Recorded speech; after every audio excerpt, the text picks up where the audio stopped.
dansa davet ediyoruz.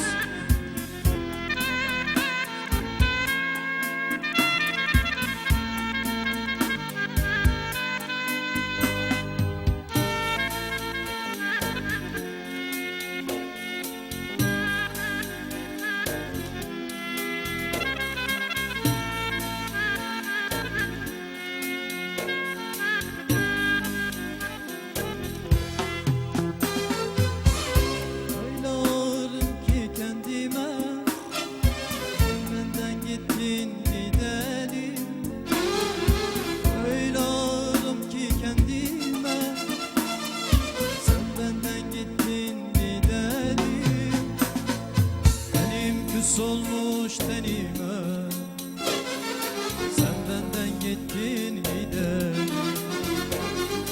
Benim küs olmuş tenime, sen benden gittin gidelim.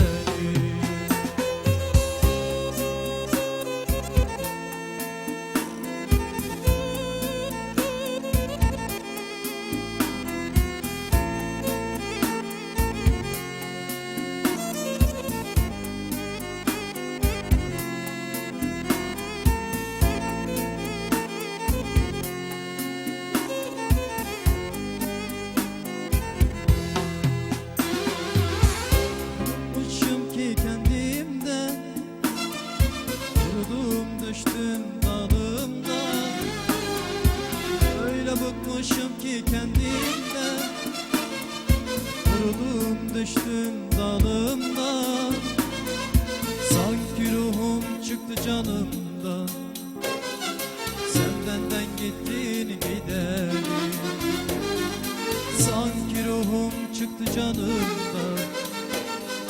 Sen benden gittin gidelim.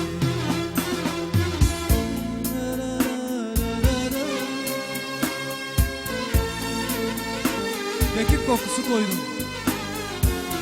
kekik kokusu koynunda huysuz gecenin. Uyandım birdenbire, haydi dedim yüreğim gidelim bu şehirden. Bu şehir koparmak istiyor beni özlemlerimden. Yorgunum, çünkü yorgunluğumun yaşamak gibi bir anlamı var. Yine de yaşamaktan duyduğum mutluluğun tadına düşmanlarım ulaşamazlar. Öyle bıkmışım ki kendimden, kurudum düştüm dalımdan.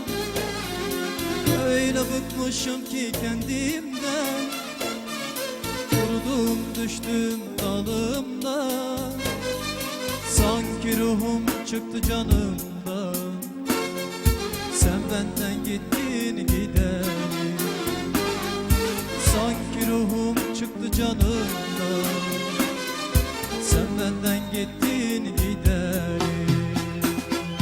Sanki ruhum çıktı canımdan, sen benden gittin gidelim. Sanki ruhum çıktı canımdan, sen benden gittin gidelim.